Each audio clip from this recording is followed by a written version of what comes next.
Hey boys, have you heard of Neil Armstrong? He was the commander of Apollo 11, the mission that first landed humans on the moon on July 20th, 1969, about 75 years ago. I'm going to tell you the true story of how he was flying in a spaceship and a dangerous situation came about, and he stayed calm when everything got scary, and how that calm helped him land the lunar module, the Eagle. First, a quick bit of history. The Apollo program was NASA's plan to put people on the moon. NASA is a big organization in the United States that builds rocket ships for space. Neil was a test pilot and astronaut. He had practiced flying many different difficult planes. That experience helped him stay steady under pressure. Now picture the moon, gray, pitted, and full of craters and rocks. The Eagle, which was the name of his spaceship, had to land on flat ground on the moon. That sounds easy, right? Not at all. During the final descent, or when the spaceship was coming down on the moon, the Apollo guidance computer, that's the small computer that helped steer the lander, started sending program alarms or alert. These alarms were called 1202 and 1201. What is a program alarm? It means the computer was overloaded with tasks and had to pause something. The flight controllers in Houston, back down on Earth, checked and told Neil and his co-pilot, Buzz Aldrin, "Your go." That meant the computer could still guide them, and the alarms were not mission-ending. But there was more trouble.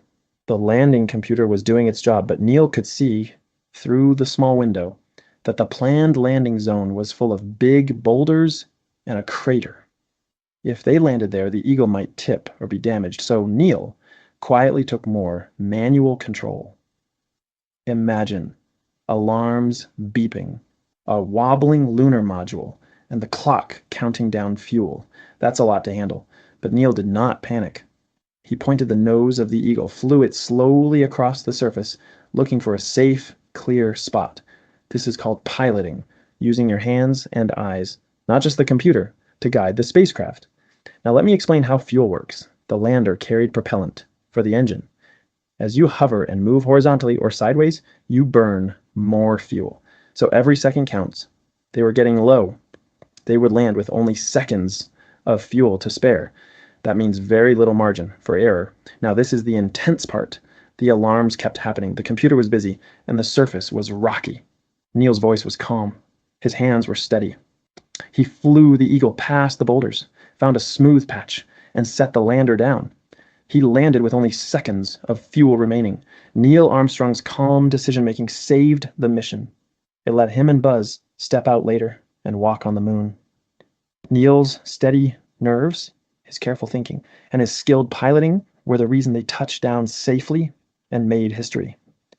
So what can we learn from Neil Armstrong? When things get noisy and scary, alarms, pressure, time running out, staying calm helps us think clearly. It helps us find the safe spot and make the right choice. Do you think you could keep cool like Neil if something went wrong? It's practice. Breathe, look, decide, act. Neil Armstrong was a hero because he was brave and because he was calm. That calm come from training, from experience, and from choosing to keep a clear, clean mind when it mattered most. Just like Neil Armstrong. Real men stay calm, think clearly, and make good choices under pressure. And when you stay calm, think clearly, and make good choices when things get hard, you will be a real man too.